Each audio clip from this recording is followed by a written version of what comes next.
As actors, we get to rely on scripts to tell us what to do. Like when to slap someone across the face and when to let someone slap you. But we don't need a script to tell us to help someone in need.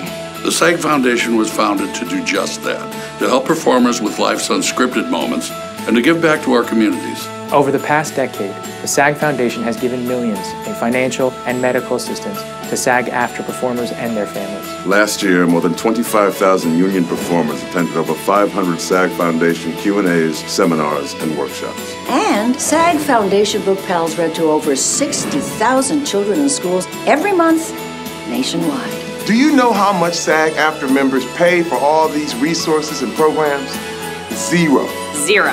Zilch. Nada. Do you know how much of our union dues go to the SAG Foundation? Zero. Zero. Zero. The SAG Foundation is a nonprofit that relies solely on donations, so it is vital that those who are able to help give what they can. And you've been giving since the SAG Foundation was founded in 1985. I love 1985. Out of Africa. The Color Purple. The Goonies. The Cosby Show. Family Ties. The Golden Girls. What? So many truly fantastic performances since then. We have a wonderful history and a beautiful tradition of being there for one another. If you need help, it's here for you. And if you can help, please give. Like every great production, we are at our best when we all act together. Together. Together. Together. Together. So please, act now.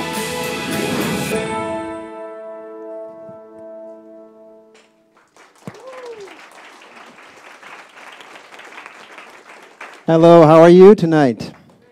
Great, thank you for being here. My name is Eric Schuford. I am the administrator of the Don LaFontaine Voiceover Lab. I'm getting waves from the back. Hello, some friendly faces. Thank you for coming out tonight. We are here to honor Emmy nominees for outstanding character voiceover performance. We've got a great panel tonight. Beginning with our moderator. He is not only a Voiceover Lab advisory member, but he's also an outstanding actor, writer, producer, author, publisher, and all-around excellent and superb entertainer. Please welcome James Arnold Taylor.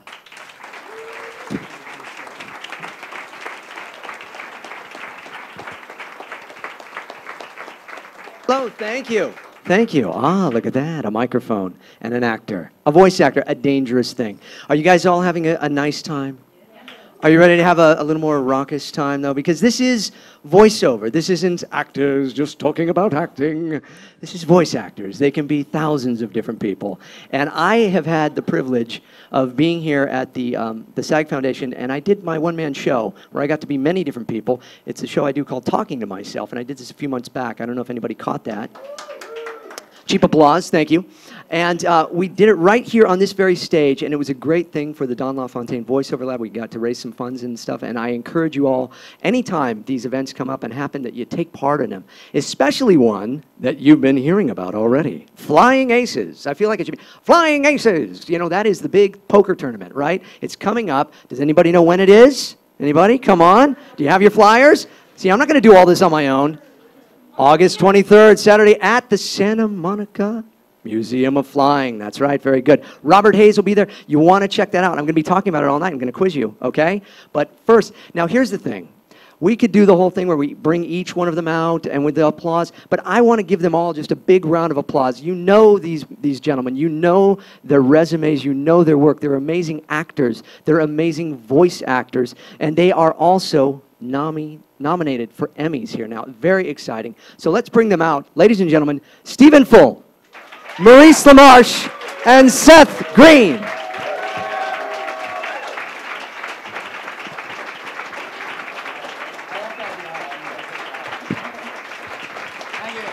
Thank you. Oh.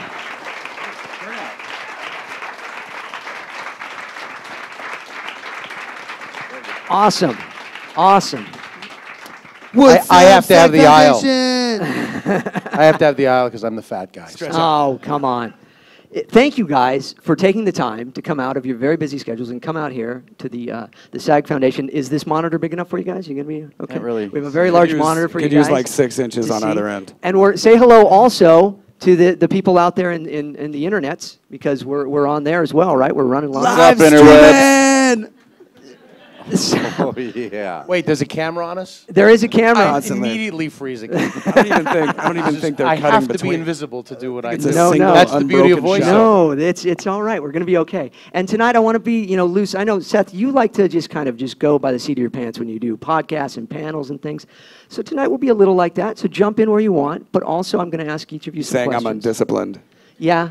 Let's pull it together. Focus up, Seth. But you're the most Just try to keep it amazing- together just for a couple By hours. the giant monitor. Multitasking, disciplined, undisciplined person I've ever met, though. So let's just go down the line. Stephen, how did it begin for you? How did the whole acting experience hit you? What was your age? When did you start? Let's dig in. I was acting, in high school and doing that kind of thing. I didn't know if it would turn into anything. And you're from Chicago. I'm from Chicago. What's up, Chicago? Go Bears! I did theater in Chicago for about 7 or 8 years, maybe more. Everything from Shakespeare to... I did a lot of musical theater, to be honest with you. I learned pretty quickly, if you can sing a little bit and look like I do, you can be the kind of questionable guy in musicals. Because there's one of me in every musical, and you're like, is something not right about him? Of course, there's something not right about him. And so I was always interested in doing film and television. To make a long story longer, I was cast in an episode of a spin-off of Walker, Texas Ranger called Sons of Thunder. Anybody? Sons of Thunder. I flew to Dallas. They flew me in a big airplane. Yeah, how was that? Was that neat? Yeah, it was really. Did they give you like little nuts and snacks and things? They gave me my SAG card, and I was like, it's time to go to L.A. So I show up to L.A. with a SAG card and some Sons of Thunder reel. Sons of Thunder. And I show up at a couple managers. I'm like, let's make some money together. And they look at my reel and they say, we have no idea what to do with you. And I was like, I'm not so sure I want to sign with you yet. So slow down. Good answer. That's presumptuous. And so I ended up working for LABite.com for a couple years. Okay. Delivering food to this very building. Fastest service in LA. You're welcome. Yeah. And I just went from there. I started doing student films. Anywhere where there was a camera, I would show up. Yeah. And I would do student films, and I started doing commercials, started doing episodic television. And were you hungry for it? I mean, did you just go, I'm going to take whatever I can get, or was it more like, I'm going to wait for those moments? I really preferred to have the phone just ring when I first lived here. Yeah. It doesn't really happen, and so people say, that's probably not the best idea. Yeah. You should probably get some pictures. So you didn't even have pictures? No, I didn't. Okay. I got pictures eventually. And then, then I got a little bit more aggressive. You start meeting people, you start climbing the ladder a little bit. Did you find it was kind of who you knew and who you met? Oh, absolutely. If you make a good impression on one person, you've probably made a good impression on a room full of people, because hopefully they'll talk about you. I know you've made a good impression on this room tonight. I don't know. We're still feeling each Golf other clap? out. Come on. No, okay, so it's very, very cool. That's how I ended up out here. I ended up working for Disney Channel, Disney XD. I did a series for a couple years. Yeah, it was Scroll I'm in down. the band, right? Scroll and down. Hang on, what? No, that's the other one. It was called I'm in the Band. I'm in the Band. And the creator of that show, that guy. You got some hair. Congrats, bro, you're in the band. Check you out. That's that guy. Look at that guy. Yeah. Sorry, bro, it's just not working out. Do you still have that carpet? I do have that carpet on my walls. And the creator of Dog with a Blog was from that very show, and I auditioned for Dog with a Blog, and like you say, you want to make a good impression on people. They're always doing other projects, other things, and I was fortunate. You are still, and that's very cool. And Maurice, I want to jump to you. Yes. You and I have known each other for over 20 years now, which is amazing. Long time. And you're really one of my heroes in voiceover, but you're one of my heroes in stand-up comedy as well. How did the beginning? How did it all start for you? You were in Canada. You're not from these parts. No, I'm from Toronto. Yeah. Notice how nobody made a noise. Well, I know we have one Canadian because in the immigration got them all. Out. Go back, eh? Okay. I started. I did the high school performing thing, and I had that experience of like almost peaking in high school. I was one of those people sucked at absolutely everything I attempted, but I tried to do stand-up comedy in the variety show in 10th grade and got a standing ovation because I did this act with 5 different impressions where they're all waiters. They're all in their like job before they got famous. And that little tiny act got me a standing ovation because I just didn't suck. Because parents were sitting there going, oh God, an impressionist, he's gonna do impressions, he's gonna be terrible. So, you know, when I did, you know, Peter Falk going, excuse me, ma'am, the busboy, I told the busboy that that man in the back, he needs a knife. And he thought I said that man needs a knife in the back. I don't know how the murder happened. And the eye as well. You're doing the eye. I have the eye. And that was awesome. Days, the wind is going to change and it'll stay that way. I know it. My mom told me that, and I know that's it. So, you know, I got this positive reinforcement for this one thing. And so this club Yuck Yucks opened up in Toronto. Of course it did. And in the same week, Jim Carrey, Howie Mandel, and I all just, you know, converged on the place. Wow. And we all met right around that time and started working stand-up comedy in Canada.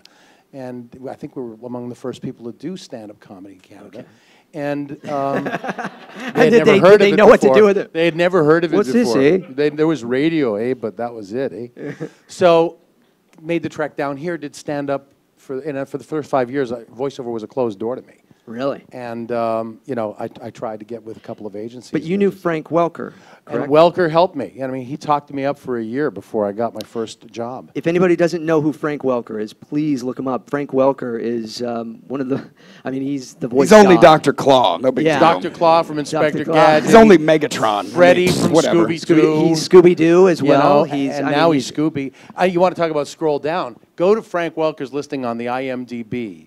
Yeah. And try to scroll down. It never stops. He's got the longest listing of any actor on the Internet Movie Database who's ever lived. And I exaggerate not. I'm telling you, if you can find me an actor who has a longer resume than Frank Welker. On the list of actors that are in the top moneymakers of all time, it's Frank Welker, and then you have the, you know, Tom Cruises and Brad Pitts. But that's a list by association, unfortunately. Yeah. He doesn't get all the money. No, he doesn't get any money. He's been associated with more money-making films. Like the films he's in have grossed more than any other films. And I digress. Frank's great, but so you knew Frank, but he kind of helped you out, right? He certainly did. I mean, when I got my very first job, thanks to a lady named Marcia Goodman, she cast me in Inspector Gadget, and so Frank was Dr. Claw, and he taught me all the technique. I mean, I watched him, but the best thing he taught me was, in voiceover, the worst thing you can do is make any noise other than what's supposed to be on the script. So people will ruffle their pages, or their clothes will rustle, and they'll have to take it again. And Frank taught me all about wear quiet shirts. He taught me the technique to move pages. And I'm just watching him. I watched how he physicalized as an actor. Yeah. He goes all over the place. Yeah. And I'd never seen anybody so facile in my life. He was amazing. It is fun when you can tell when you're in a session with people like yourself, and the director goes to talk, and once that button goes, then all this paper goes in, and then they stop, and then everybody gets quiet again. And it's just this. It's an art. But Frank is the most giving. First of all, Frank's the only actor I know who recommends his friends. Yeah. You know, who says, that's not really right for me, but you know, James Arnold Taylor does a terrific. Oh, I wish he would. You know, I'm sure he has. No, I know he has. He talks people up. I mean, when I got my first run of auditions in this town, all the casting directors said, oh, you're the guy Frank Welker's been telling us about. Because he'd been walking around for a year after meeting me going, there's this new guy in town named Maurice LaMarche who does a ton of voices and impressions. And that's the sort of givingness of, I think, people in voiceover. I think there's less ego in voiceover because we're not selling our faces, and we know we're eminently replaceable, so we don't get so puffed up. Yeah. And Frank just had that humility of knowing there's enough work for everybody, and could introduce a new guy like me in 1985. And now it's my job to introduce new guys around, and I try to do that. And you do, and it's wonderful of you to do it. So yeah. Now this young man here is my protege. Yes. Now, Seth, it's like there's child child star. You were a child actor. Because child star can sometimes have this kind of negative kind of, oh boy, is he? Yeah, I was never famous when I was a kid, so. But you were a working actor. I mean, I from 7 years all the old. time. Yeah, I mean, I grew up watching this. You know, we're about the same age, but I was like, man, that kid's in everything. You know, it was great. I had no other discernible skills. But how did it come about for you? Did you know this is what I want to do, Mom, Dad?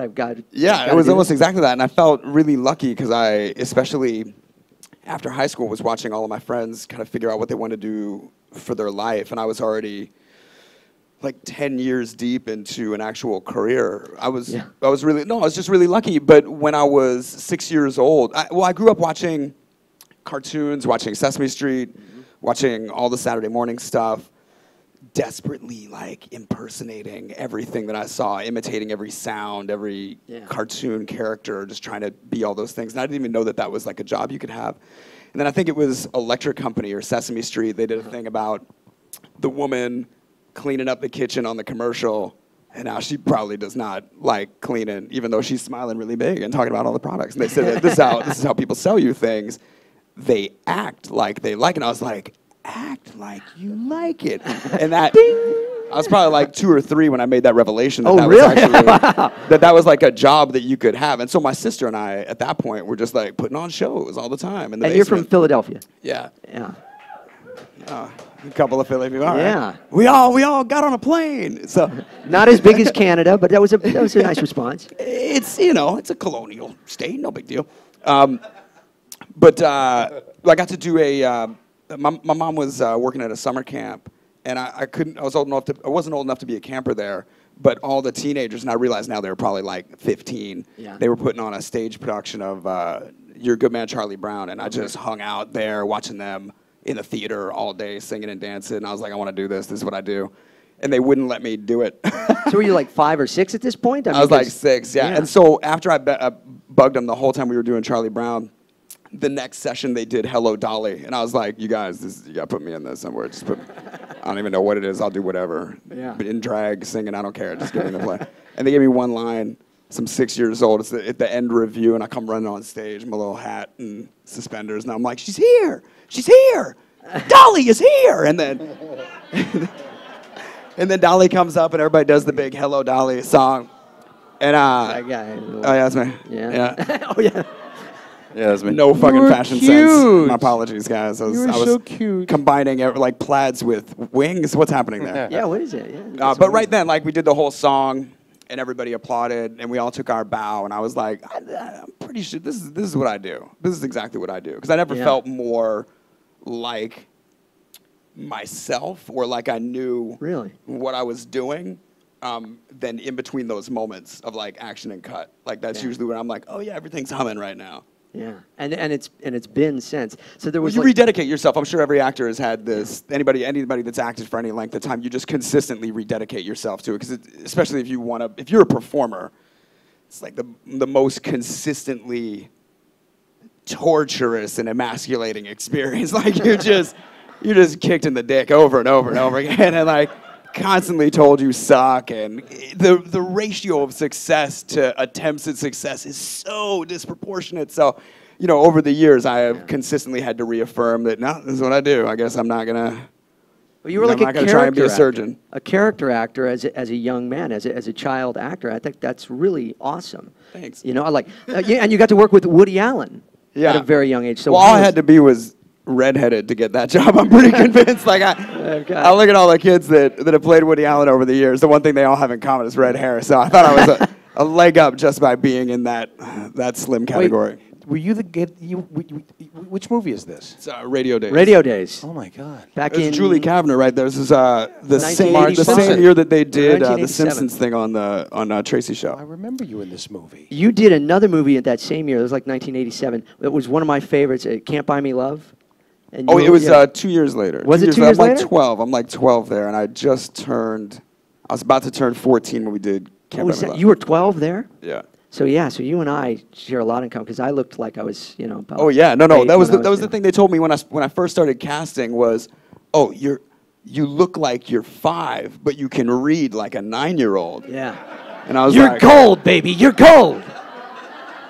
so I could play this, tiny child, but say real corporate philosophy. Like that's how I got cast playing the guy in the van all the time, because I could say like jargon as if it was organic, Yeah. Oh, that's fantastic. Okay, so you all, thank you for giving us a bit of history here, but also I want to know voiceover.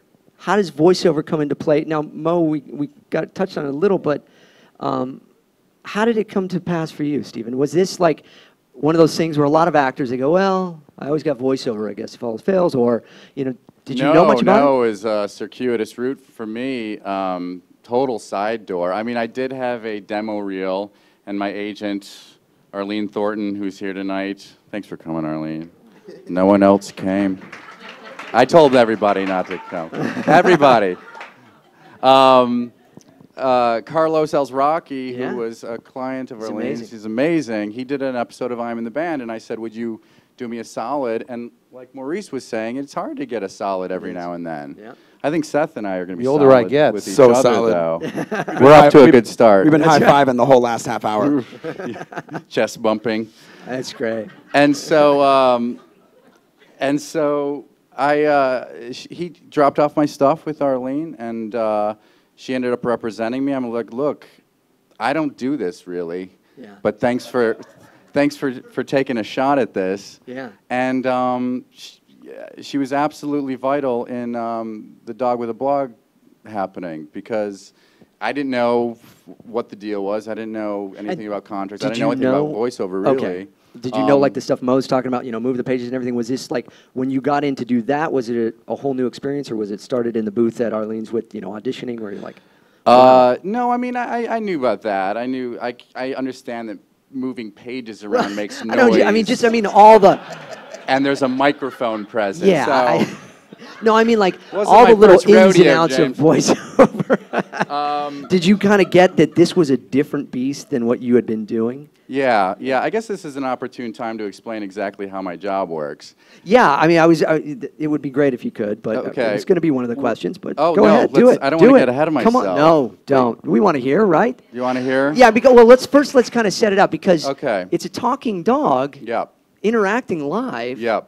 Are you there on set? Are you doing it, and then they animate it later? How does it work? Good question. Yeah. Thank you. I actually, I got the pilot. I go in my, I have my scarves and my hot tea and my boots, showing that I'm a voice actor. That's because that's how we all dress. Yeah. By about noon that day, it's a 4-camera show, which is a regular sitcom set. Live audience? Live audience. Well, there isn't one for this show because the dog takes a long time to shoot. Oh, really? So we can't really shoot with an audience. Okay. But by about noon, they looked a little bit panicked. The dog can't really do, I don't know why they didn't have meetings about this before this, but they realized that the dog really couldn't do anything other than one small movement at a time, or walk across the And he stage. can't actually talk. He with can't his talk, mouth. which they learned that day as well. And so I was. He lied on his resume. I was just a backup. I was never supposed to be on air. No, so then they, around noon, they said, Steve, do you mind, oh gosh, would you mind just going through where the dog's going to be? Basically stand in for the dog. You're standing in for the dog. Yeah. Will you stand in for the dog, because we're screwed. I got to be honest with you. We're in trouble. That's not exactly what they said, but you could see that they needed something to happen. So I said, sure, I will do that today. And so I went through the process, and I acted out the role. I'd come into a scene, drop to my knees, and not unlike most of our first experiences. Knew that was coming. Just another day acting. It's about right. And tell it like it is, SAG. Yeah. That's how it all happens. I told you he was going to be trouble. So we were able to do a run-through with me acting the part of the dog, and they go, wow, this kind of works. You're great. And so they asked me to continue like that through the pilot, and then I did. And so, but what are they going to do? Are they thinking at the time, we'll digitally put him in, or we'll just No, they cut knew to that the him, dog or? would be on set in front of cameras. So you rehearse for 3 days, and so for those 3 days, I'm on the set acting out the part of the dog within reason. everyone asks, do you get knee pads? I say no, because that would say that I agree to all of this. Did you have to drink out of the water dish? And Let's stuff, or just they slow brought down. you- Okay, I'm sorry. Getting ahead of yourself. Sorry, yeah. So, after the pilot got picked up, the dogs does the 2 days of shooting, and yes, then I was at a music stand and a microphone behind the Nice. grips and the cameras and everybody. I like it. And Avery G. Hanelius, who's brilliant on the show, will come on and say, "Hey, Stan, what's up?" And then the trainer, Steve Solomon, also brilliant, will say, "Mick, up, Mick." And then I'll say, "Oh, not much, just chilling." And so it was really crazy disjointed for a long time. Wow, yeah, So after that's- one episode, I'm like, we can't do this again because this will never work. And the show got picked up, and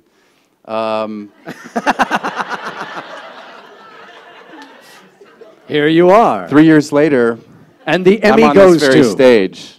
Yeah. And I'm happy to be here. That is fantastic. Yeah, that's how it works Wow. every week. That is awesome. It's off Very the cool. beaten path. Oh, thank you. Yeah. Now, Mo, how about you? I mean, because you are just again the quintessential voice actor, and you go in to do whatever is needed. We're all day players, really. You know, we get hired on a daily contract, and when you go in, you're the voice of Lexus as well. We should say, which is a really nice gig. Yes, and And very you do grateful for lots it. of promo, commercial, and animation work. Is there a big difference between them for you? Do you prepare differently? No, they all involve a microphone and a room with carpet on the walls. Yes.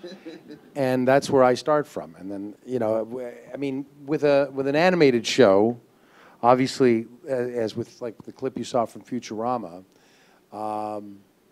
there's a lot of character work there. I did every character that you saw in that clip except for the judge, that was played by Phil LaMarche, and he's a phenomenal actor. But I included him because I got confused because our names are so close that no, I'm kidding. LaMarche, it sounds like Lamar as a secret. But I played everybody in everybody else you saw in that clip, and so for animation, I actually do go in a little bit multiple personality, and I look at it as a chance to play and bounce all over the place, and be Morbo, and then in the next scene be Lieutenant Keith Croker, and just change vocal tensions. So do you? That's part of the fun for me. When you do it now, I like switching back and forth in a session. And I have a guy do you going, do that? Mick, and Up, he like gets up, me to up, and up. I make small movements. No, but you which don't. the janitor's happy about. I couldn't leave the small movement joke alone. I was sitting on it. I thought I could leave it alone. No, I had to bring it back. Okay. Yeah. What? But some people like to go and stick in a character. Oh, I'm going to do this character. I'm going to be this just for now, and then we'll go through the whole script, and then we'll go back and do the other ones. Yeah. Do you switch back I and forth? love to do the calisthenics. I love to have conversations with myself. And as much as I do that, Billy West on Futurama plays Fry, the main character, the professor, his descendant, and Zoidberg. That's just three characters just there in the basic family of five in the show. And then he's Zap Brannigan, and he does a whole host of other characters. So as much as I do it, Billy works that way for 3 and 4 pages at a time because most of the episodes center on his characters. Yeah. So if he's doing it, I got to do it. But I worked that way on the Critic too. I used to, The Critic. Now, does anybody remember the Critic? This Oh was God, a I love that fantastic show. There was one episode of The Critic where we started with 29 characters, and due to edits, I think it went down to 26. But, I mean, I had like a character on every page that was different and had, one line. And I just love doing that. It's fun. And then with something like Lexus, yes, I made a joke about it being, just a microphone and 4 carpeted walls. But in something like Lexus, I really take that and make that a much more intimate experience, and I talk to my best friend about the best car I know. Right. And that's how I do it. I'm not trying to sound like anything. I'm not listening to myself. I'm just conveying information in a truthful way. And give us a little of that, just a little of the Lexus. The 2013 Lexus GS. There's no going back. That's it. That's so hot. 230 Very horsepower. Nice. I also like. It's the best goddamn car you'll ever buy. I don't know, Mo. I've been thinking about a Hyundai. Oh. Now, Shut that shit down. That's all else. Let me take you and You show guys you are being Alexis. so tame too. You're being gentle here. But Seth, Robot Chicken is an insane show. Absolutely. It's genius. It is genius. And the thing I love is, and you don't get enough credit for this, you have an amazing vocal range. I mean, as you know, You're people sweet. that work It's in not- this, if you actually watch like several episodes, you'll realize just how limited I am. No. You have a depth that you can pull from, and this resonance you can do, and then you can do the high guys, and you do impressions and stuff. Do you flip around all in one shot too, or how do you I'm like really to bad do at it? that, and actually, it's almost embarrassing because I'll do Family Guy with Macfarlane. Macfarlane does like 3 characters in the same scene, and just at the table read, he'll bounce back and forth. I play 2 characters on that show, Chris, and then I play this guy Neil, who's just like a variation on the Robot Chicken nerd. He's like a little higher pitched and you'll get this. Like there's just a slightly different intent behind him. Like he'll go to places that the other character doesn't go to. But I can't do them together. We just did an episode where it's Chris and Neil, and they're talking together, and they're just really different in my mouth, and it's not. You know what I mean, right? You guys know what I'm talking about. Come on, right? Guys, you know I'm getting at, right? Write your own punchlines. Right. Come on. But they said you want to go back and forth. I'm like, let me just run all of Chris and let me just run all of Neil, because that way I could keep it hyper specific. Yeah. I'm just not that good. Really. No. Everybody works a different way, and I think that's actually really encouraging to know that you can too. But It's all right. I saw something on an EPK, an electronic press kit, that was you and how you pitch the show to the people who are about to animate. And when you go in and do that, you're so facile and you're so physical about it, and you do play all the characters, and it was amazing to watch. I remember seeing that. I loved that. Thank you. That's like, I wish I could do it with this guy. That's more the direction of it, just like, because it's stop motion, your animators are your actors, so you really cast the show twice. You cast, the actor that well, actually you do it 3 times if it's stop motion. You cast the actor that plays the character in the VO. That gives you one element, and then you cast the puppet that's gonna be the visual representation of what the character is, and then you cast the animator that's gonna actually like breathe life into it. And you don't realize how critical all 3 of those things are. If any one of them is out of place, then the thing just doesn't look right. And so what I'll do is I'll videotape myself. If we have something really specific, the timing is hyper specific, the joke depends on like your body, it's something really mechanical, or then I'll act it out. But I like acting. and it's done like anything else that's animated. It's recorded first, and then you. Yeah. And how long? I mean, it's a long process, isn't it, for the stop motion? Yeah. Are you there? Are you watching this? No, Are you taking part in? I mean, I'm there for the duration of the production, from the time we start writing until the time we deliver post. And I've got eyes on each point of the process, but I've had to, over the years, get better at delegating, just because it'll take all the time that you have. Yeah. Would you like go home with just visions of these things? You just don't go home. It's more like you don't go home. All night. It's like just because you got insane. your delivery dates and you're up against whatever production problems you have, and if you're actually running the production. And how many seasons now?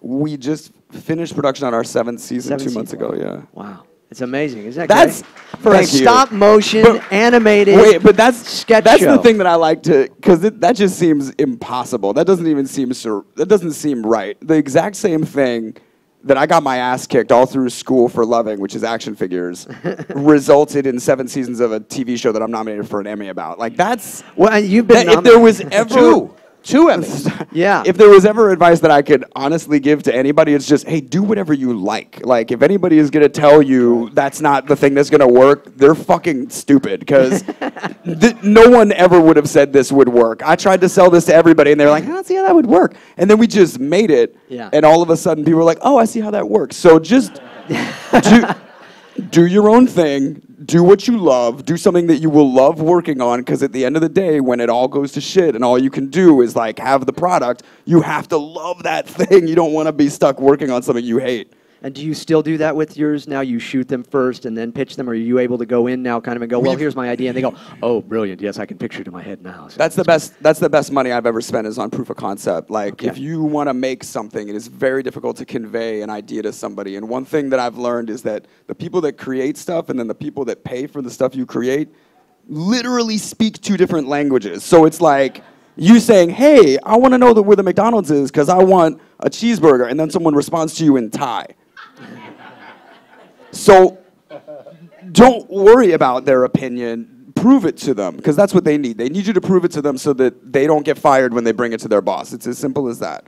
So if you spend your own money and make something and say, this is exactly what it looks like, eventually you will find somebody that says, I get it.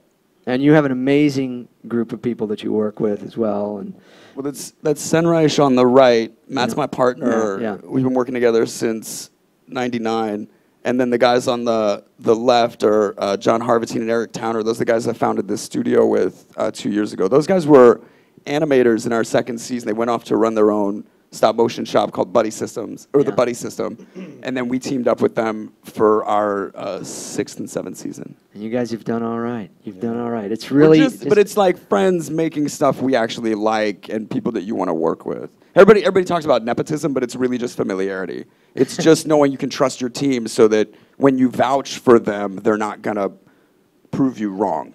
That's all it comes down to. It's not like, oh, there's only these people allowed. It's just everyone that you want to take a chance on you, they've got to be able to count on you because it's their job too. Yeah. Awesome stuff. Nice. Good information. Are we learning here? I just came tonight because I was hoping Seth Green was hiring. Maybe work something out. I was hoping you're hiring. Man, well, come January, we'll start writing. It'll be 4 months until we start VO. So because April. Let's talk. think that sounds like I just booked a little something. Because doesn't every stop-motion animated show have a guy that looks like this, like the musicals and the plays, right? It's always a guy that looks and sounds like this. So you need But to be careful, because what Seth does, having done one, he makes your character have an orgasm. No matter whether it's in the episode or not. Okay, now he's directing. I did an episode. Yeah. He actually resurrected the brain from Pinky and the Brain, and we did a Pinky and the Brain. It was all right. So now you're having sex with a girl, and I'm like, really? I'm the brain? And Yes, but as the brain. Yeah, vigorous. It's got to be vigorous. And I said, really? Because I make everybody do it. That is the weird truth about the show, though. Is like he said, I've had the biggest stars in here, and I make them all have sex as their character. It's not on purpose. It's just that.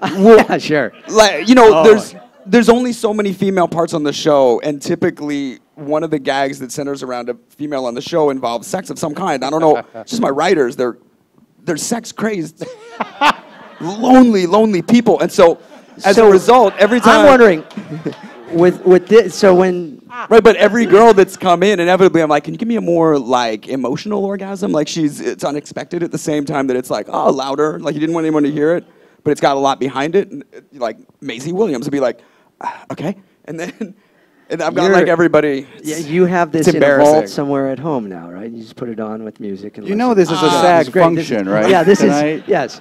Screen actors. They're all right here. Yeah, all the actors. But okay, so. Mo, you touched on a character that I was, waiting to get on. I thought this was great because the brain is one of those characters that really just changed, I think, so many people's way of looking at cartoons and the way things are voiced in cartoons. You took an impression and you made it your own, and you made it this fantastic character. I mean, how did all that come about? Well, that's awfully kind. It came about just because I had this crazy idea that. I mean, somebody gave me an Orson Welles outtake tape in 1984. This frozen peas commercial. And it was actually somebody you would know, Phil Proctor from the Firesign Theater. And he gave me the cassette tape of all these outtakes. And I was just fascinated with Welles and how rude he was to these directors. And as I listened to it, I realized they completely deserved his rudeness. He was right about everything. Here's the man who created Citizen Kane.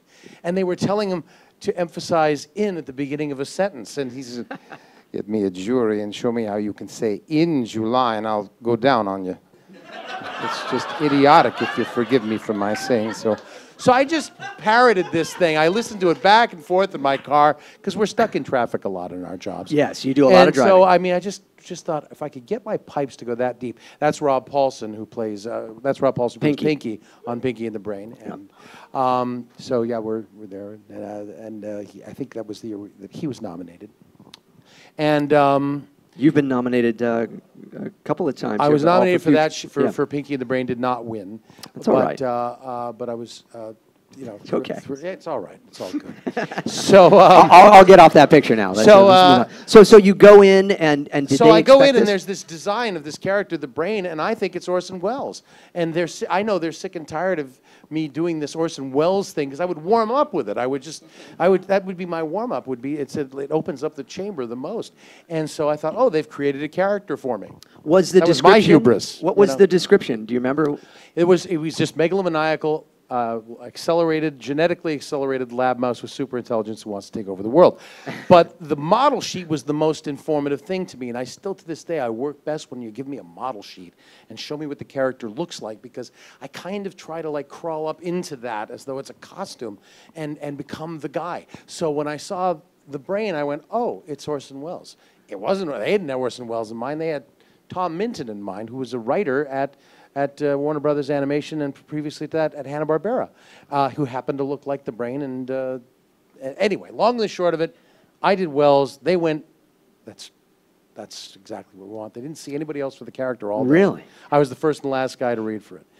Wow. So it was one of those things where, my own gigantic ego and hubris, I just went, well, this is mine. They've obviously designed this for me. And I relaxed into it and just read the words as Orson Welles, and it just kind of, nobody thought of like doing a deep voice for a little tiny mouse, I guess, at that point. Yeah. So, one of my favorite lines of yours was, "What is a Regis Philbin?" What is? That was the Jeopardy episode. The Jeopardy episode. Yeah. Can you say it? What is a Regis Philbin, Alex?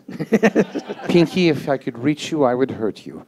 And it was a great relationship. I think that's one of the reasons that the show played as well as it did and as long as it did, because those two characters really loved each other. And it was the honeymooners. If Ralph Cramden and Ed Norton if Ralph had 3 PhDs, and if Ed Norton was, Eric Idle. So that was kind of and they were nice. Because Rob does this just great little kind of quirky, high-pitched kind of, right, Brian, but where are we going to get lederhosen to this hour? Right? It was his idea to do him as a Cockney, and I, considering they were both grown in a lab in the middle of, middle America, how he acquired a Cockney accent, we have no idea. Yeah. But probably the same way that the French captain of the Enterprise D, Jean-Luc Picard, was a Shakespearean English actor. I always wondered where that accent came from. So, wow. Well, thank you for sharing that, because again, Type of just shit that keeps fantastic me up stuff. night. And Stephen, you are married.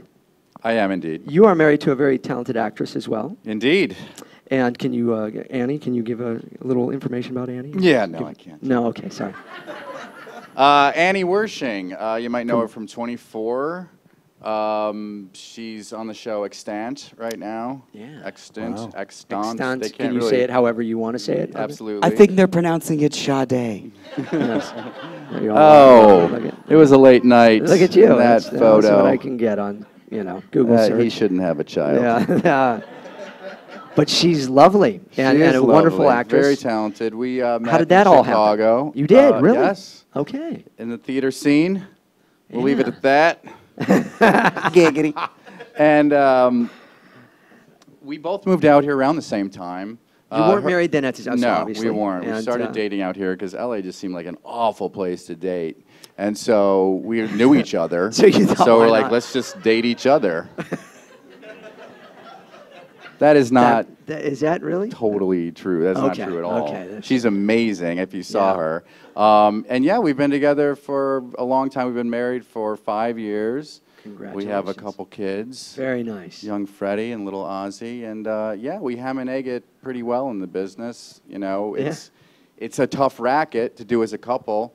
We're pretty fortunate right now because I'm here and she's shooting Extant, and she's also shooting the show Bosch on Amazon. Very cool. And so those are all 3 things in Los Angeles, and that's a pretty rare thing. So we're very, very grateful, very thankful. Man, that is fantastic. Yeah. And the thing I love about the Emmys is we have this great, diversity here in voice actors going on and all these different types of careers.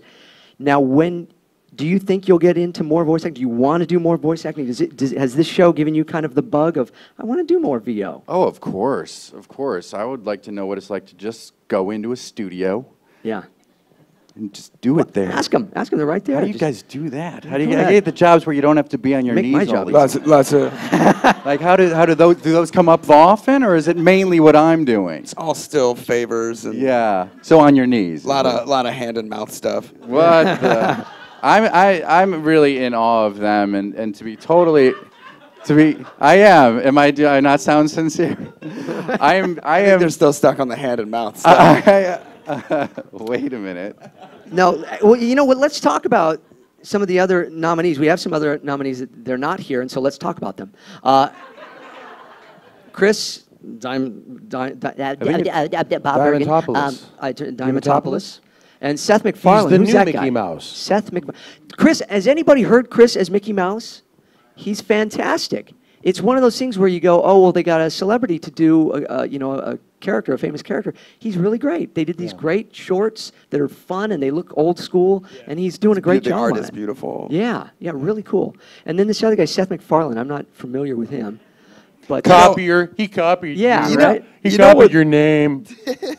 That is actually funny because my entire childhood was spent like defending my name in my neighborhood, which was primarily like black and Italian. And there was like literally no Seth anywhere for miles. For like 10 years, there were no other Seths. And then all of a sudden, there's like multiple Seths that are accomplishing things in entertainment at the same time. And who's hosting the Emmys? Seth Meyers. Oh, Seth Meyers. Oh, and isn't he the nicest guy? He's awesome. I don't know him. He though, he's so nice. he's going to host the main one, the one that's being broadcast. We get to go to the Creative Arts Emmys. You guys, don't even trip about that because like I've been to both shows, and the Creative Arts Emmys is so much more loose. Like you can just have a good night. Like you can actually, it's like the junior prom instead of the senior prom. Exactly. The pressure's off. The JV Awards. You know what I mean? Yeah. I heard they had a thing where they had showrunners and their stars doing the presentations, and I'm so kicking myself I can't remember his name or what show, but one of the comedy producers actually came up, and as he took the stage to do his presentation, he said, my kids are here tonight, and my son on the way in asked, Dad, what's the difference between the Creative Arts Emmys and the Emmys that we see on television? And I said, son, at the Creative Arts Emmys, you're going to meet a lot fewer assholes. So, because it's the working people. It's the working people. These are the awards for lighting and for makeup and for costume and animation. The animation. All the people that do animation know each other. That's what's funny. Yeah. Because like everybody knows each other. Because most people that have been doing animation a long time, there's only so many, and everybody's worked at all the different studios, and everybody's worked on everybody's different projects. Exactly. It's the closest thing to like the old Hollywood movie studio system as you can get, because there's studios that are producing content, and they don't have contract players, but they have a variety of actors that you can work with, a variety of animators that you can work with. You know what I mean? Yeah. So when everybody shows up at this party, these are people that don't go to prom all the time. And so everybody's like, what's up, we're at prom? And take your pictures, get your suit, everybody's high-fiving, eat the chicken, get some chocolate. You're just like, high school, you know? Yeah, so...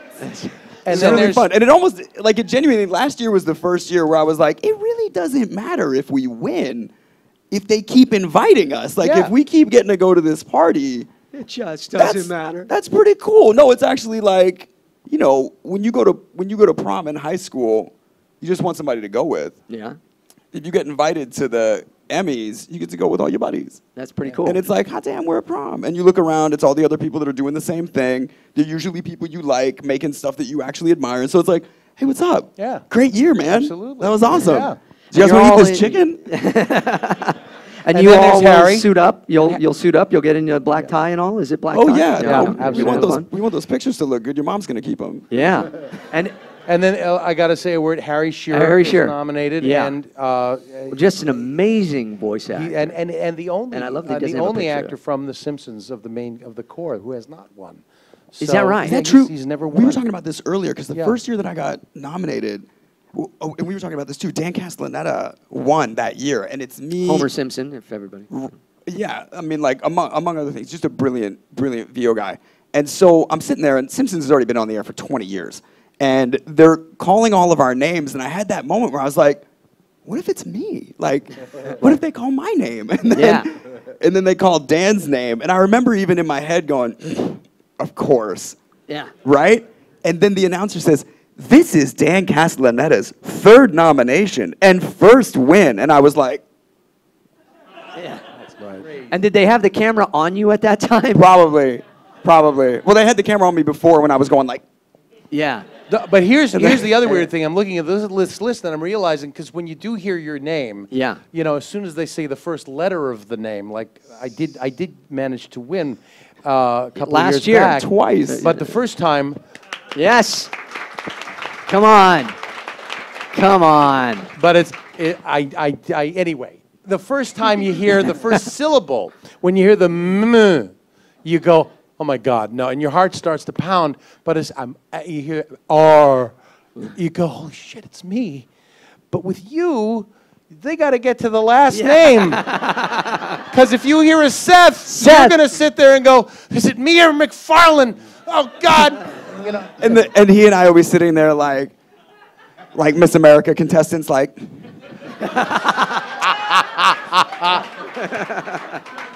Yeah. Exactly. Yeah. Both of us, our eyeliner just streaming down our faces. Yeah. We should practice that, though. Have you practiced this? You know, so like if it's somebody else, have you practiced keeping the face off? And the Emmy goes to another guy. Son of a bitch! No, see, I got my phony baloney smile. Oh, you were good. Okay, so let's try it the other way then. And the Emmy goes to Stephen Full, dog with a blog. Son of a bitch! I gotta say words. And the Emmy goes to Seth Green.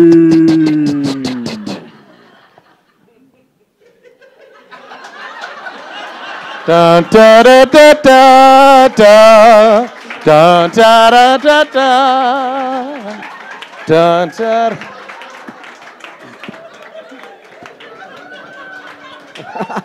All right. One more. And the Emmy goes to Maurice LaMarche, Futurama. Yeah, of course. Honey, would you go up and get it for me? I'm Again. Oh. This has become tedious. I'm going to make a rope chain out of these things. Hey. All right. Hey, so I wanted to do I'm gonna something give you the clamps. Kind of fun with the Emmys for you guys. I wanted to play a little thing here. Let's see if this works. Whoops, that's you. That's not it. Nice. I wanted to play this. It's time to see if our guests know their Emmy Trivia. Yeah. How well do you guys know your Emmy Trivia? Now, here's the deal. I'm going to ask you some questions. Let's get you warmed up here. How many Primetime Emmy Awards have there been? 66. 66. Very good, Stephen. Very good. That was already in the 70s. Now, here's a little backwards math for you. Same question. What year did they start? That 50, would be 50. No, Lower. 48. Higher. 49. Yes. Yes. Wait, what year is Accepting the award for most guesses. And here's one that I've already given to you. Who's this year's host? Seth. No, not Macfarlane. you. Come on, it's for them. Oh, Seth Meyers. Is that true? Okay. What is the Wait, date is he and hosting time? who's hosting the creative Emmys? I don't have that information. I'm sorry. Dick I'm Cavett. a horrible host. Okay, but here's some other questions for you, and I'm gonna give you guys the answers. Okay? Here's this for you. And Seth, this is for you. Here, pass these down. That's for you. And Mo, this is for you over here. Now, here's the trick. You have the answers, but you have to do them in a voice and not your own. All right? Are we taking requests? Yeah. So any requests for Maurice LaMarche? Mo, what's your question? The question is, how do they choose a winner? So, okay. Any requests for a voice for Maurice LaMarche? The final voting to determine the winners is held in August and is done by judging panels. In June, the Academy solicits volunteers among its active members to serve on these panels. All active members may serve on the program panels. Otherwise, they're restricted to those categories within their own branch.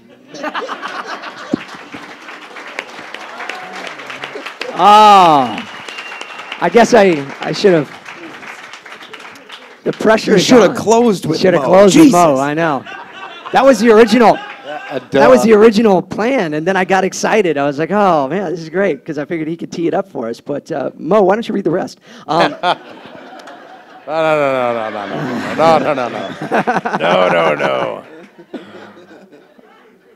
Steven, you could sing it like a Broadway musical. Yes. Sing it. But don't, and this is great. You don't have to, but please don't do anything that will get do too it full. like Liz style. Yeah. So what's your Because question? there's really not a lot of musicality. What's your question? My question is, when do they begin to call them the Primetime Emmys? Okay. First given in 1949, the award was originally referred as simply the Emmy Awards. Emmy Awards. Until the first daytime Emmy Award ceremonies were held in the 1970s, the word primetime was added to distinguish between the two.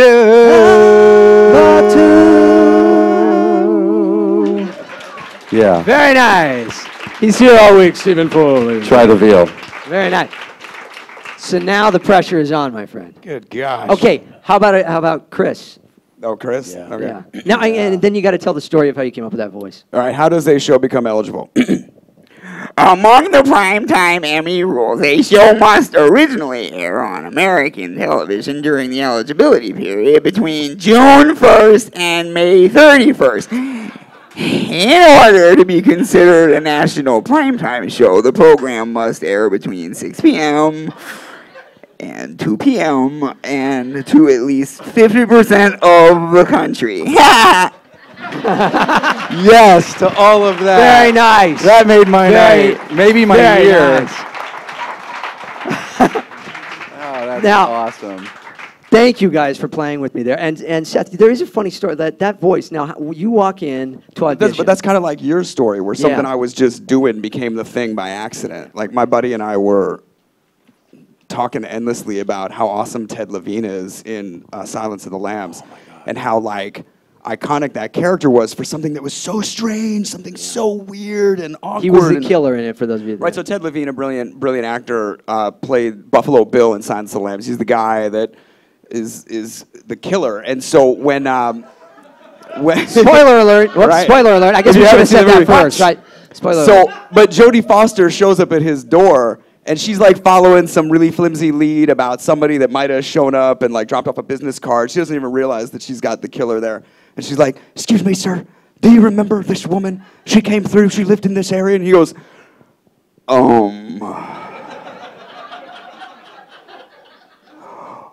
Oh, wait a minute. Was she a great big fat person?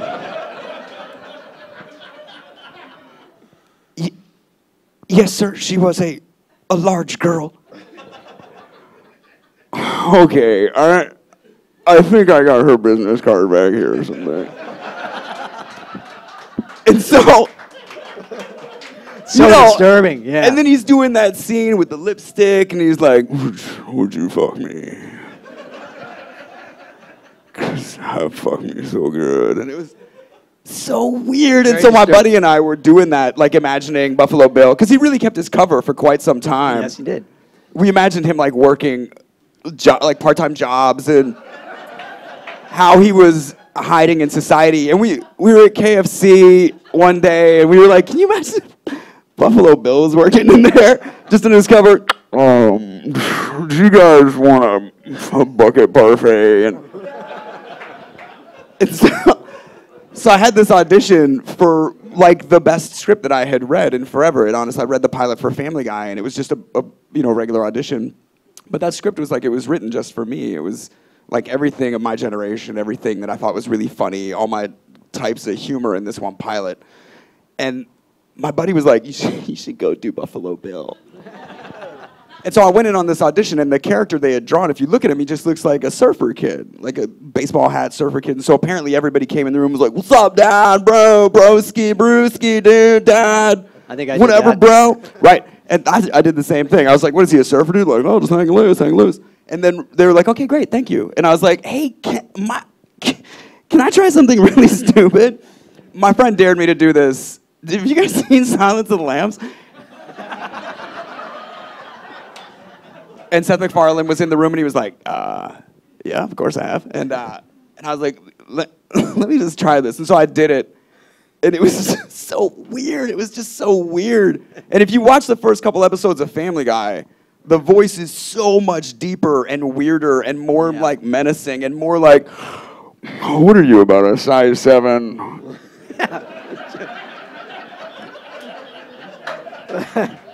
It's so much like creepier. But see, and this does go back to your amazing range. Just do whatever. That's the point. Do whatever. Do the different thing. And it works. Yeah, sure. Well, you don't even know it's a different thing. Just do the thing that you're like, man, this is funny.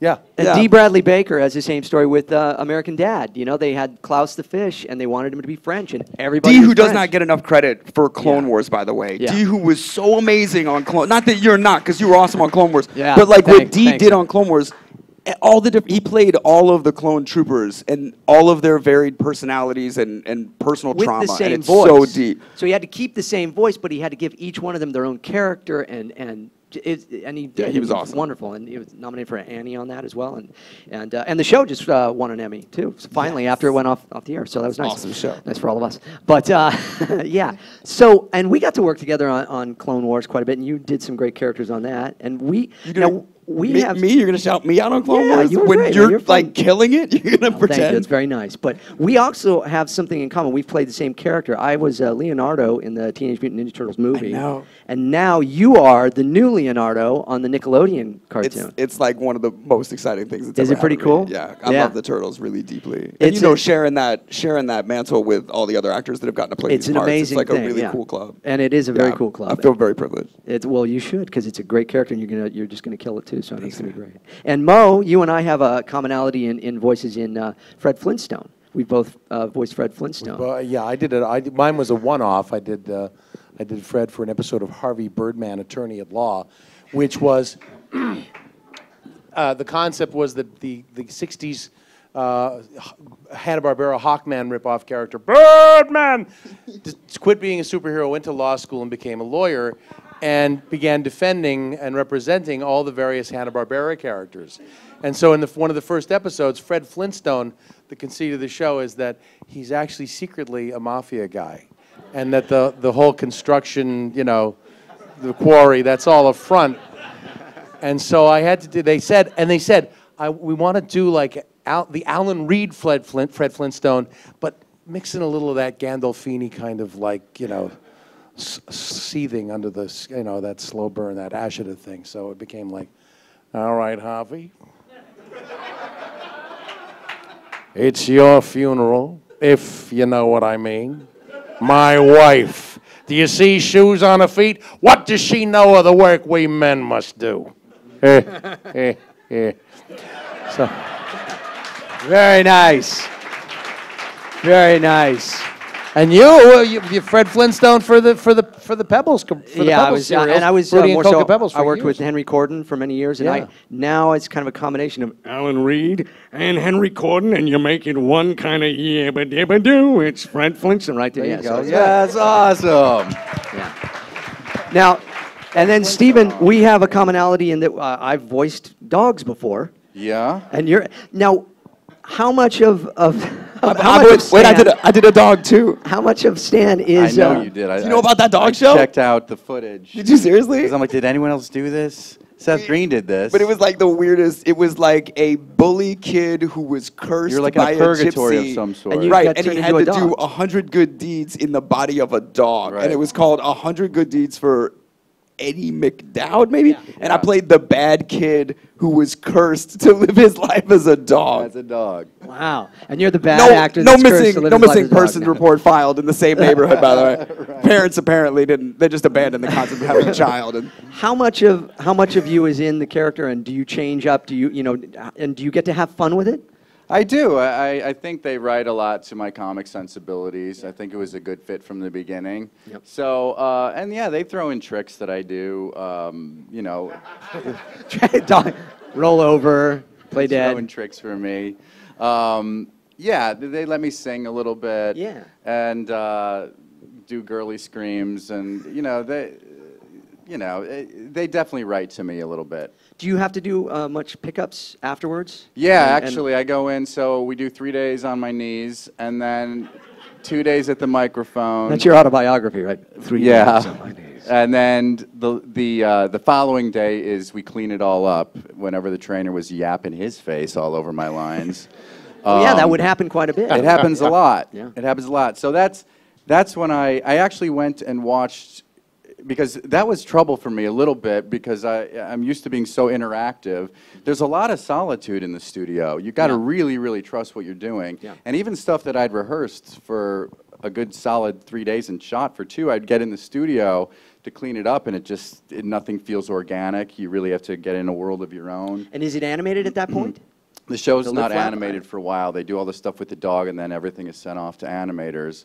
And so I go in, and then they animate to what I do, basically. But do you ever have to go back in and ADR stuff that was already Once done? it's animated, pretty much no. That would cost way too much money. Really? Yeah. Yeah, probably. Okay. They'll just change the lines or something, Yeah, or just make it work with what they've got. But yeah, I would watch these guys on YouTube in the studio, and it was at the point that I was like, this is the weirdest job ever. No one does this. No one has ever. I don't know anyone that's had a job quite like mine. Yeah. And then I got the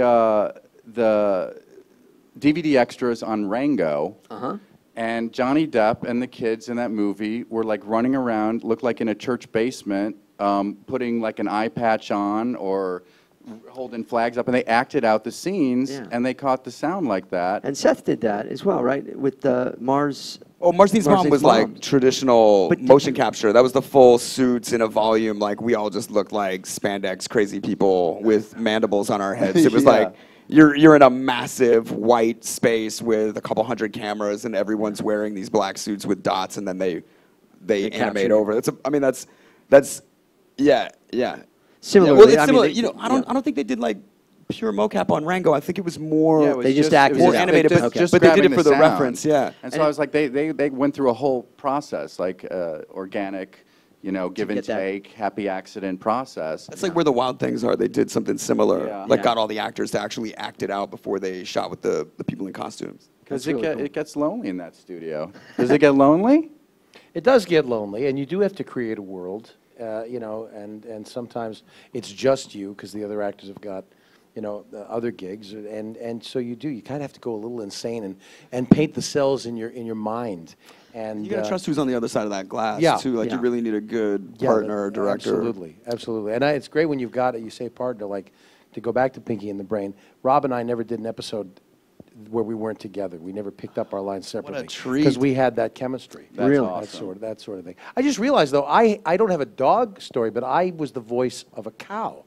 An animated, CGI movement for the lips cow in a series of commercials for Gateway Computers back when that existed. Oh, yeah, I remember And I was the doing voice that. of the Gateway cow, and I was just kind of like a laid back, half Lorenzo music, half Orson Welles. And I had to be on set, and I had to stand just out of shots so that Ted, the guy who owned the company, could interact with the cow, the idea being that the cow was really the brains behind Gateway Computers. And so I had to, we talked about a small movement, and there was one time where it was a very large movement, and I'm standing just out of shot right by the cow's behind, and I'm doing the lines for Ted, and then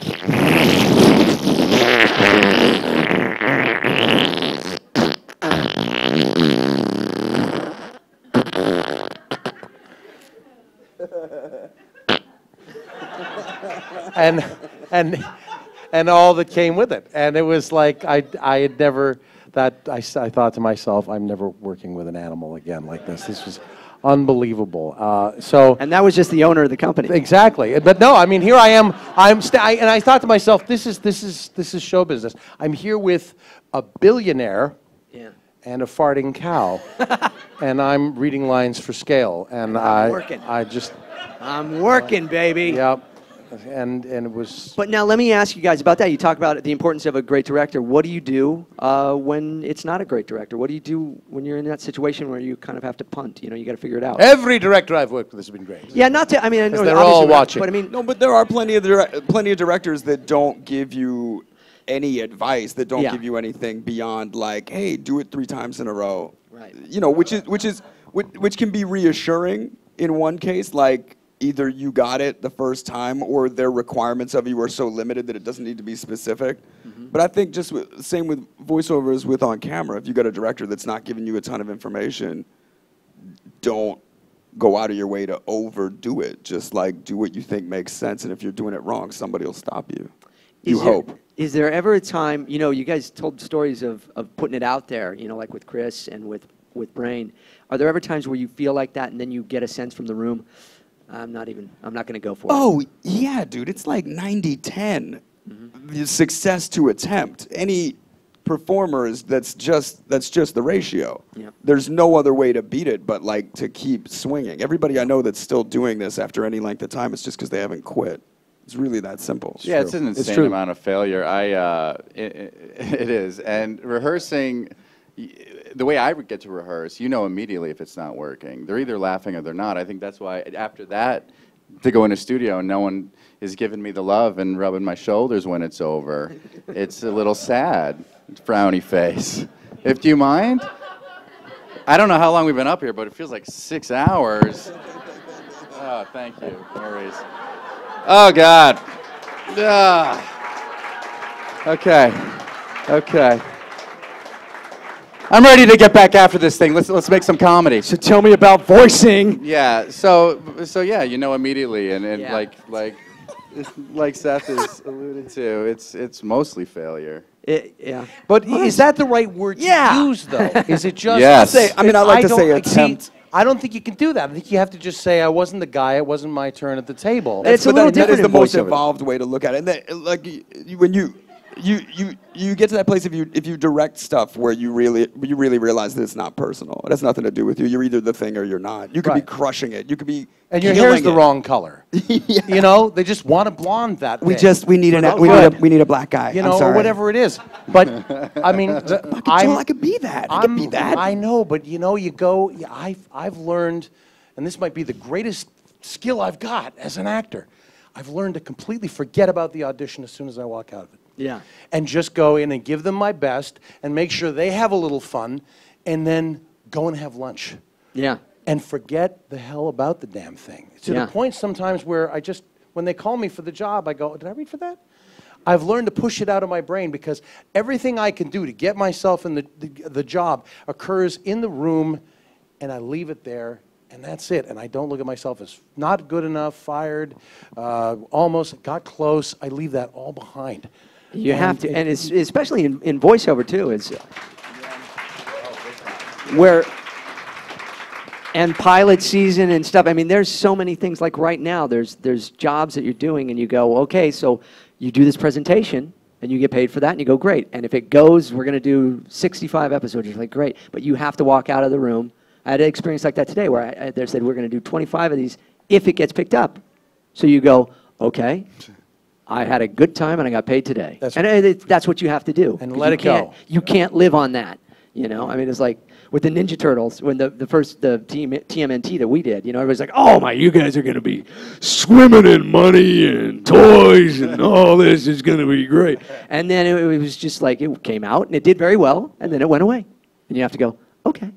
And you can't live on those moments waiting, expecting them. That's like a gambler high. You can't. Yeah. Hey, speaking of gambling. Okay. That's right. It's time to do a little commercial there. Do you guys all have it? Remember that? Thank you, Seth, for saying that. Anytime, guys. They call me Captain Flying Segway. Aces. Don't forget. Come on, poker. Who plays poker? Anybody? One person. Great. All right. Who likes voiceover?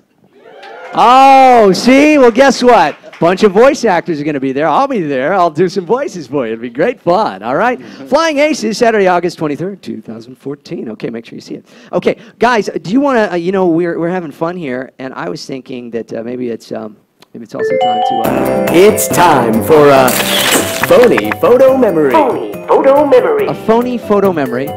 This is one of my little... I like to bring little bits and things to the table when I interview people. All night. Well, I mean, we've had some fun. We've done some good things here. But you guys have been taking pictures and you're putting it on your social media and stuff. Oh, I'm seeing these guys. And we're just pretty much doing this.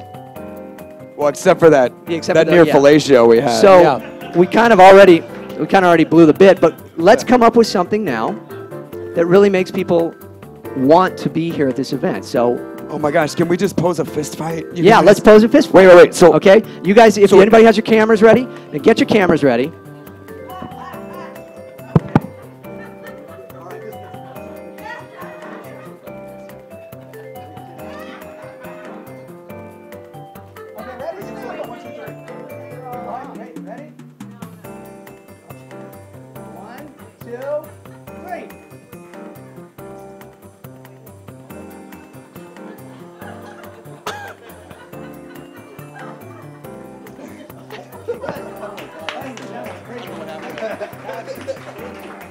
Thank you, guys. I like to just, you know, like this morning. mix it up a little. You knew you were gonna put a coat on. You gotta. It wasn't even on purpose. That was nice. Did you guys all get the shot? Did it come out? Okay. So now when you send that out on your social media, you do happened? What happened at the Don LaFontaine hell was voiceover lab that? thing? Oh my gosh, the SAG Foundation is insane, and it's all because of Seth. You want another one? We One more? can't Any activate our requests? cell phones that fast. Do you have a request for something? Four-way bromance. I think I've read your fan fiction. Wow. I can do a voice for that, but... Do you want to do it like we're a doo-wop band? Like we're all listening, trying to get the note? Like everybody lean in real tight? We're all trying to get the note?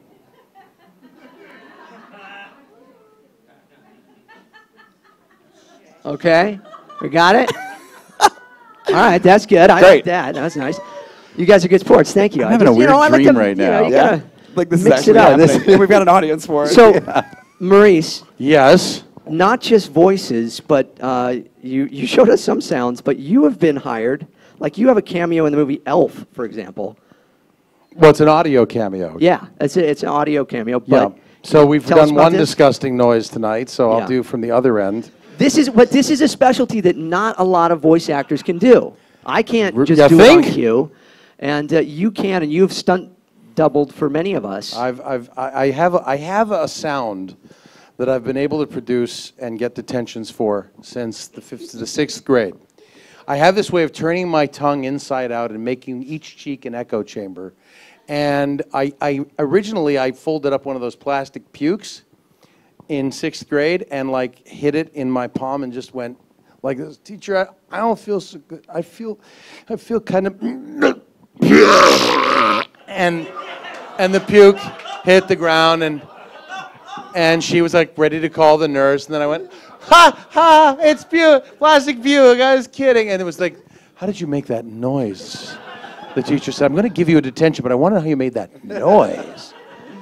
So I can sustain that noise for until my throat bleeds, because it's not a real burp. But does it hurt? It does hurt. Okay. And but in the movie Elf, they needed Buddy drank an entire bottle of Coke at the dinner table and let out this large belch. They tried mastering a bunch of burp sound effects together, and it didn't sound genuine. They needed something organic. So I went in and watched the scene, and just as Will Ferrell opens his mouth, I went.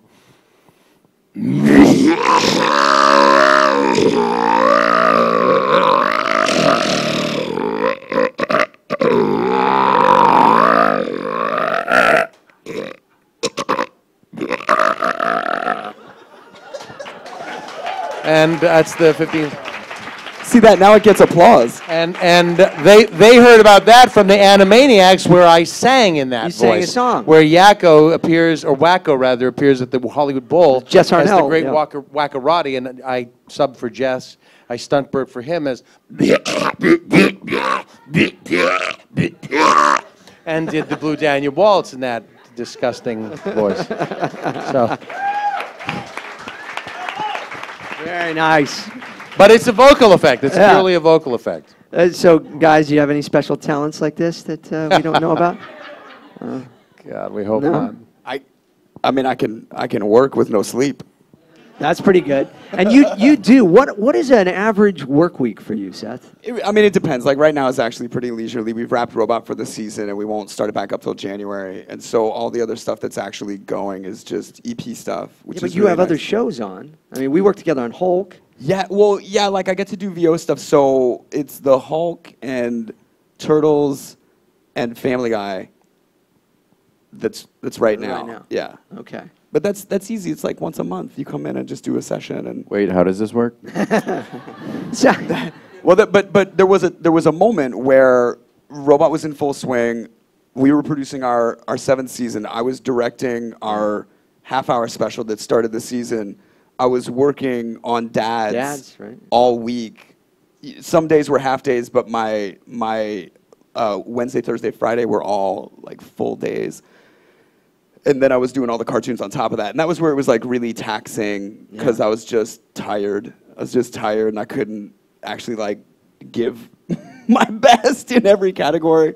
So I tried really hard to just eat right and rest when possible. Exercise and outside of the exercise of just doing all of that. Yeah, outside of the exercise of just doing that. Well, more than anything, I tried to keep myself like mentally fit so that I wasn't like reacting disproportionately to things that weren't all that frustrating. You know what I'm saying? And obviously, again, I mean, you guys are working actors. Do you find that, I find if I go a week where the phone isn't ringing as much that I start to get a little crazy. Dude. Do you all do that as well? Do you experience I don't know any actor that doesn't experience the most intense postpartum the second they finish something. And I like, say that to encourage you, you know, it's like everybody feels that. Yeah, every actor I've ever known is like, it's really slow. No, don't worry about it. It's really slow right But now. it's always like this. It's like, things hey, are how's it picking going? up. I hear they're picking up. Slow. I keep thinking they're gonna pick up. It's slow right now, just though. slow. Yeah. I hit an audition last week. It's like it's just not even auditions. I mean, everything's good, but it's slow.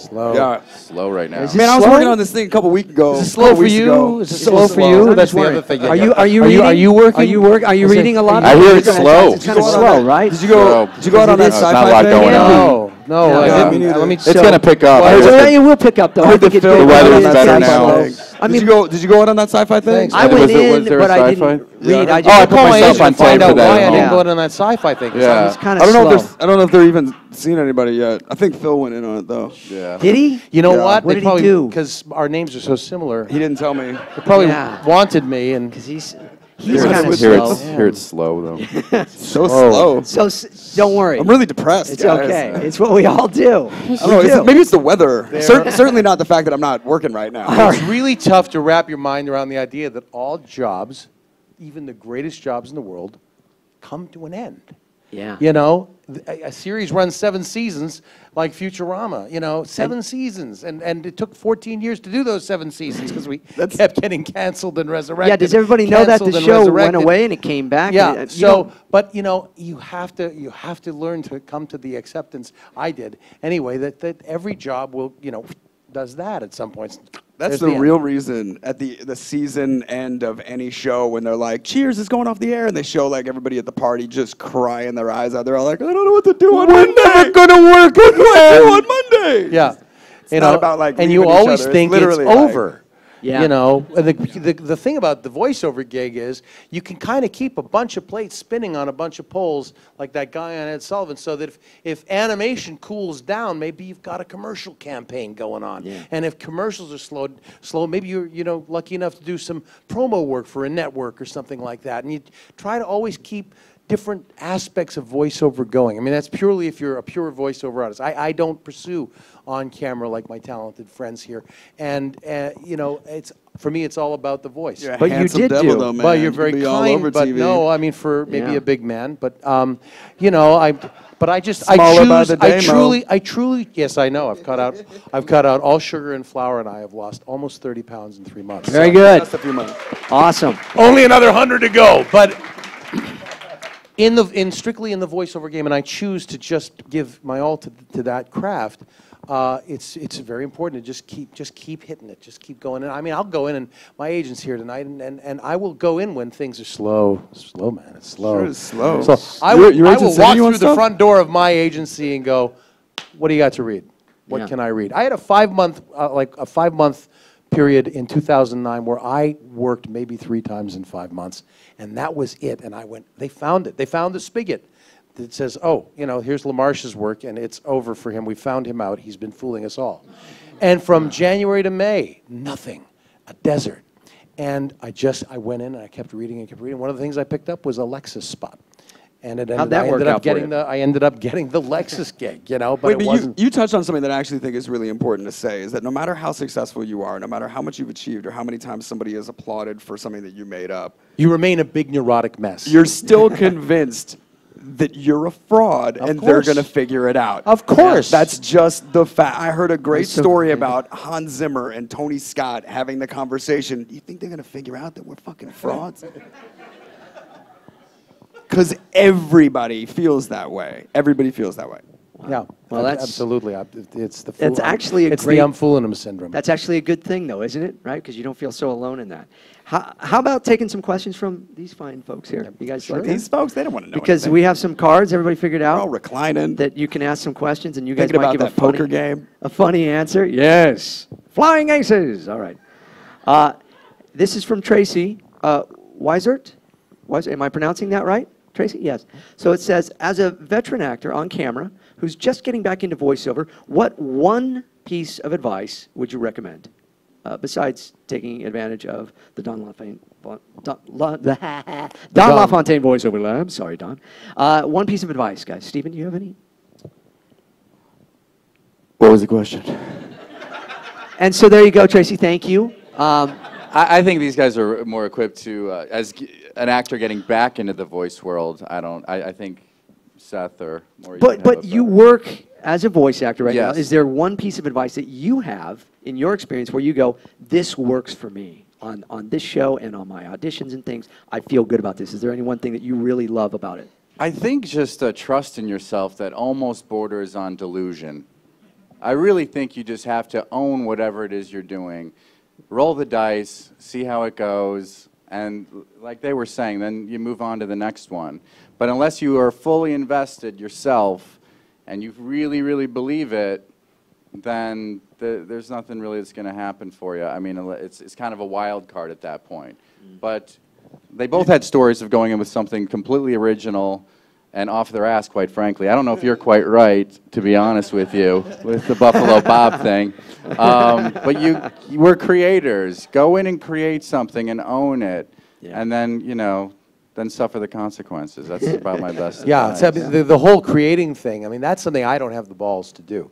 What you did by just creating that, I admire you so much. You're so funny. For just, going and out of whole cloth, creating a whole new show, a whole new way of not on doing purpose. Animation. No, but you did it, and totally you see by that, accident. Yeah, It's sometimes like how they figured out Crazy Glue. They're like, "What is that? What? We should sell that." Like it's not on. It wasn't on purpose. Exactly. And then they need a voice actor to do the commercial, which is great. But that is the solid advice. Be fearless. Don't worry about it. You know what I mean? Everybody that comes into the booth, we always have to tell them, go a little bit louder. Just be louder. It sounds crazy in your ears. Don't be afraid. Yell as loud as you can. Be the thing. Just whatever it is, just be it. Yeah. So the question is, you're returning to it and so what is the one piece of advice that you would give?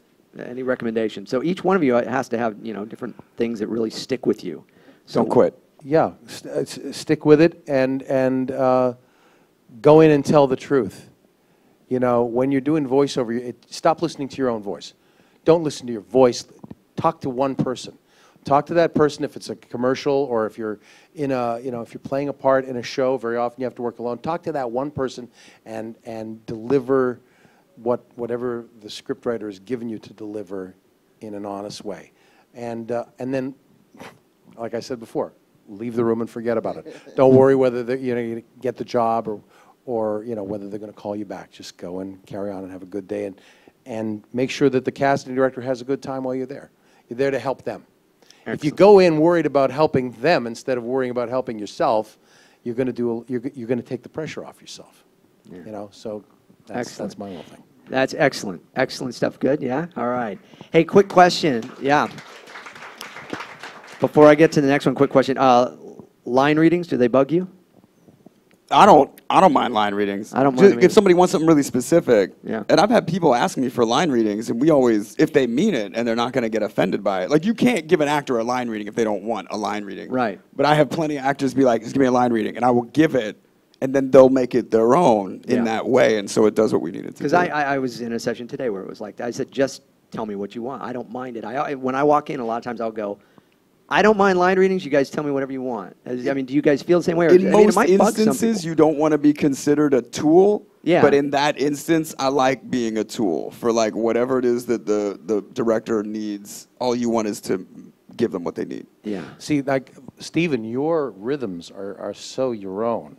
Yeah. I don't know if it would be a wise idea to give you a line reading. So how do you feel about that? Well, in the process of rehearsing a show, a line reading isn't. Look, there's a delicate way to go about giving a line reading. You can kind of lead them there. Sometimes it's a little bit demeaning to just flat out say, this is how I hear, this is how you should say it. Generally, if there's a line underlined in a line, that's pretty specific. You should probably go ahead and punch that up rather than be here all day. So, look, there is a time and a place, absolutely. You know, I prefer to let the creative juices fly and see how that works out. But absolutely, it happens all the time. Yeah. If I think I'm being super clever about something and they say just a really traditional approach to that line would really serve this story a little bit better than your whack job take on it. And so just why don't you rein it in, Steve? And what about when you're getting them? Because I mean, that's the flip side of it. Where I've gone into sessions, because what I'm talking about is if you get the sense that they can't get it, you just give it to me. But then there's times you walk in and they just give you a line reading for everything. Do you guys say anything? No, there's some. You just never know the technical background. You just don't know what their requirements are, and usually they're not going to take the time to tell you what the last 6 months have yielded to the point that they've got you in the booth and are saying, "Please just say it like this." Like there's usually a long developmental period that's resulted in somebody getting to the place where they're like, "I just need you to say it like this." Yeah. That's not. Unless they're a dick, that's not their first. And that's also what I mean too. It's like when you're in those situations, and it happens a lot in voiceover because sometimes we're looked at as a tool. Oh, you take the line reading. But the deal, that's how they present it. You go ahead and take it, and then you bitch about it later. I have an in front of a asterisk lot of other beside voice that. actors. See those I have a little asterisk beside that. I think he's never said it like that. It's slow, isn't it? Slow. No, it is slow. Slow. You guys, are you guys going out? Catchphrase. You guys get the audition? At the Emmys, we're all going to sit next to each other. Slow, isn't it? Slow. Slow week. My asterisk, my little proviso is as long as they can deliver a line reading, because there are some flat mofos out there that everything sounds the same, and I mean, there's a William Shatner outtake tape. My whole world is outtake tapes. That outtake tape. Yeah, it's genius though. because the guy goes, it starts with Shatner going, "This is William Shatner, and I'd like you to take a journey with me into the 21st century. Listen carefully for the next 5 minutes. You'll be amazed at what you hear." Okay, Mr. Shatner, could you read that line again? Could you? All right. Why don't you do it for me the way you hear it? This is William Shatner, and I'd like you to take a journey with me into the 21st century. Listen carefully. You'll be amazed at what you hear. All right, that's the way you want it? This is William Shatner, and I'd like you to take a journey with me into the 21st century. Listen carefully the next 5 minutes. You'll be amazed at what you hear. All right, we're ready to move on to page 2. Mr. Shatner, are you mocking me? No, not mocking. Let's move on to page 2. Maybe I shouldn't have opened my mouth. No, because if your mouth were open, you'd have popped a pill in it. But let's move on to page 2. And the guy could not, I mean, he couldn't have given a worse line reading. So my thing is, if you can give a line reading, of course I'll take your line reading. Great. But I'll never work for that guy, and I won't take a line reading from him. Absolutely. Okay, is that helpful? And I mean, again, I'm trying to find ones that, become helpful for you here. Neil, where are you? Neil Kaplan. There you are, man. This is for Seth. Seth, this is for you. At Kneecap. In your voiceover work, what do you feel has been more influential, your film and TV work or your life experience as a huge pop culture fan? How do you mean, what's influenced me? Yeah. Like stuff that I've done. It's all the other stuff that I've seen. It's everything that I grew up with. I was really lucky, and I got to see a lot of crazy stuff when I was young that made my brain connect that there were things that you as a human being could do. Like I grew up loving cartoons and then got cast on a cartoon with all of the people that were on Thundercats. And so I'm in the booth with the cast of Thundercats.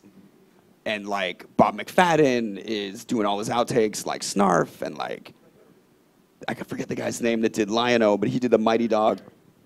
Larry Kenny, yes, Larry Kenny. So I'm watching these guys, and they're all adults, and they're doing something that I've literally spent my entire life dreaming about, and they were all like goofy about it. And weird adults, the way that adults are weird. Like, you can tell they're drinking and probably having sex and stuff. And Not in the session. well, no, not in the session, but when you're like 9, your perception of adults, especially doing the job that you want, like it's really distorted. So all that was super influential, seeing the way that things looked on TV, and then understanding that there was a behind the scenes, understanding that if you perform or you're part of making something, that you're like the magician's assistant, that you never really tell the trade secrets, that you sort of protect each other and protect this very special gift that you all get to share with the audience, protect the integrity of that little thing. You know what I mean? And it made it fun. It made it really fun. Yeah. And plus they called like friends of mine on their birthdays as like Snarf and stuff. And my 10-year-old friends lost their minds. Hey, Billy, this is Snarf. Happy birthday! There's the flip side of that is like Jess Harnell has a great story, and I think it's in I Know That Voice, the movie. I don't know if you haven't seen the documentary I Know That Voice. DiMaggio's thing, yeah. John DiMaggio put it together about voiceover. It's a great film, and he tells a great story about how he's in line and a kid's wearing a shirt, an Animaniac shirt with his character on it. Was it Wacko? Right? Yeah, Wacko. Yeah. And he goes, yeah, you know, I'm Wacko. And the guy goes, nuh-uh. You know, and he does the voice for him, and he doesn't believe that it's him. So it's like there's the flip side of it when you actually have to tell somebody and they don't buy it. Does that happen to you guys ever, where you're like you do the voice? Mark Hamill had the same experience. He had to tell his family that he was the Joker, and they didn't believe him. So good at that too. Yeah. So awesome in that. I don't know. I haven't had too many opportunities where somebody's like, "Nuh-uh." Yeah. I guess I don't offer a lot of information anymore though. You have to be protective. Okay, this one is from Scott, right there. Scott, it says, can you share a fun or funny experience on the set? Any of you? You guys have?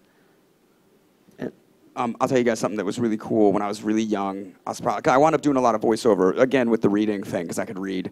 And so I wound up doing I could read at a young age, so I was always the kid who was like, my mom made me a peanut butter and jelly sandwich, and I told her I didn't like the jelly she picked. I only want Smucker's brand, grape jelly, whatever. Or like, my parents won't let me get my own phone line. AT&T has a new deal, 10% off all phone lines. Like, whatever. So I was always like the kid in commercials. My parents insert product. And for real, I got to do a VO session with Dick Cavett, and I was probably like 9 years old and really didn't understand what Dick Cavett was, except that my mom was flipping out. And I came into the session and Dick was already like super chill, and I'm just a kid. And now I realize, like, when you're the adult and the kid comes in, you can shape that experience however you want. But when you're the kid, you're like, oh, so this is how it works, right? Yeah. And he was just as cool as could be. He made me his buddy in the room. Like, it was us against them on the other side of the glass. Like, he was fearless. They said whatever to do, and he just did it. And then in between takes, he would totally fuck around with them. They would like call on the mic, like, okay, Dick, can you come in and just do this first monologue bit, and then you guys will go into the second line? He said, perfect. And the thing would him to be the all right, because like that, now the backside, and he never done it before. And then the people in the glass would be like, just a second, Dick, we're getting a funny feedback. And then he looked at me like this.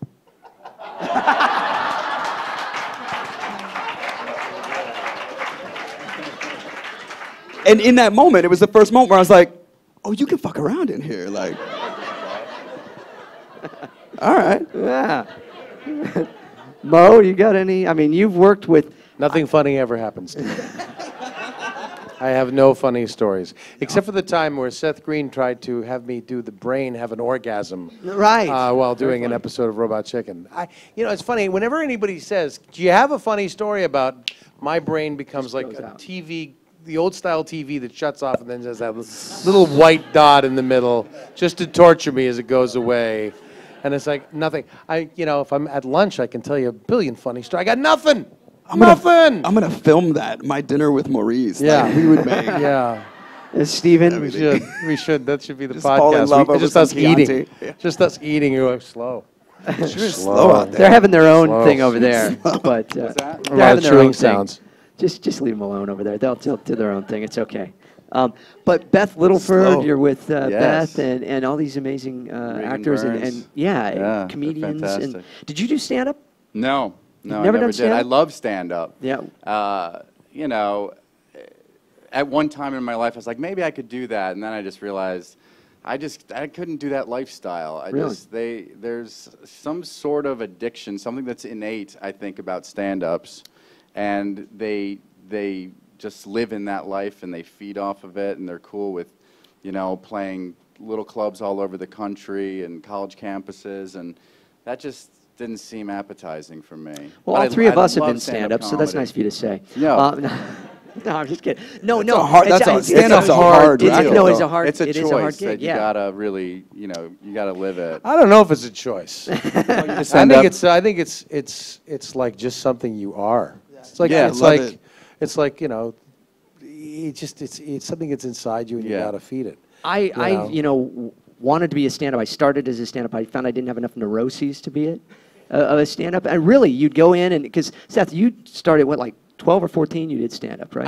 I did stand-up when I was 14 because I grew up loving stand-up comedy. Right. And guys like Cosby and Kinison and even Mark Maron, like Eddie Murphy. It was all the guys that really did, like the Colin Quinn and all those guys. Yeah. So I was like, oh, I could do this. I was staying in a hotel, the Mondrian on Sunset, which is right across from the Comedy Store. Right. And I was 14. This is a really silly story. I was there doing The Facts of Life. And I was like, I wonder if they'd let me go on stage down there. And so I went with my mom. We went to the front door, and the bouncer's like, you can't bring this kid in here. And I was like, I want to perform. When is your open mic night? And the guy was like, you can't come to the open mic. We'll all be in jail. And I was like, let me talk to the boss. Who's the boss? And then Mitzi Shore was there, and she was like, could not believe this kid. God looked so little, too. I was like, under 5 foot. Really indignant about not being allowed to go on stage, and she let me on. Yeah. Really rocking that mullet. Yeah. Just bad fashion choices all over the place. So you got on. Yeah, she let me. They were like, all right, here's the deal we're gonna make. You have to stay outside until they call your name. You can walk on stage, do your set, and then you're out. And I was like, great. So I wound up doing open mic night both of those Mondays, and I did. This is why I realized I couldn't do it because I wrote whole new sets every time. Yeah. I just didn't know that you're supposed to like workshop certain jokes and then you can tell them again. I thought for sure this is exactly the same audience every Monday night. So I broke all new material, and the whole time I'm like, right, and I'm just like, oh my God, I don't think I can do this. I just really don't think I can do it. And at the time, all of my jokes played on the fact that I'm so little and look like a kid and telling really like, right guys, right? Isn't this just life about my mom and like school and the hardships of being a kid, and all these like drunk adults are just, what is happening? But the best part about that, not to like elaborate on this story too much, but I actually got to meet Sam Kinison, who was one of my idols at the time, and I got to meet him at the Comedy Store because he heard he was performing in the big room, and I was in like the third stage, and he'd heard that some little kid was doing stand-up that loved him and wanted to meet him, and so I got brought to meet him, and it was like one of the greatest moments, and he was so awesome.